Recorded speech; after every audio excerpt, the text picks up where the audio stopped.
বিশ্ব সুন্নি আন্দোলন এবং বিশ্ব ইনসানিয়াত বিপ্লব ফ্রান্স শাখার উদ্যোগে সানে গাউসে পাক রহমতুল্লাহি আলাইহি ও জামিয়া আউলিয়া কেরামের পথ পুনরুদ্ধার সম্মেলন ও সালাতুস সালাম মাহফিল অনুষ্ঠিত হয়েছে।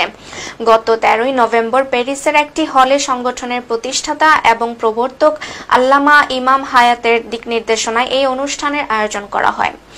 শাহ এনামুল হাসান মাওলার সভাপতিত্বে ও মামুনুর রশিদের উপস্থাপনায় এ সময় অনুষ্ঠানে উপস্থিত ছিলেন সংগঠনের অন্যতম সংগঠক গোলাম মাওলা হিমেল, শরীয়তুল্লাহ মিলন, সাইফুল আলম সবুজ, সাখাওয়াত হোসেন, ডালিয়া নিশাত ও আরফা আক্তার সহ আরো অনেকে।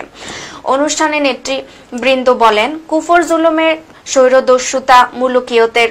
রুদ্ধতামুক্ত জীবন ও দুনিয়া খেলাফতে ইনসানিয়াতের দিশারি আউলিয়া কেরাম, প্রাণপ্রিয় আহলে বায়েত, মহামান্য খোলাফায়ে রাশেদিন, মহান মকবুল সাহবায়ে কেরাম, সত্যের ইমামবৃন্দের উত্তরাধিকার জামিয়ে আউলিয়া কেরাম, প্রবৃত্তির বিনাশী দাসত্ব ও পার্থিব হীনমোহের শিকল থেকে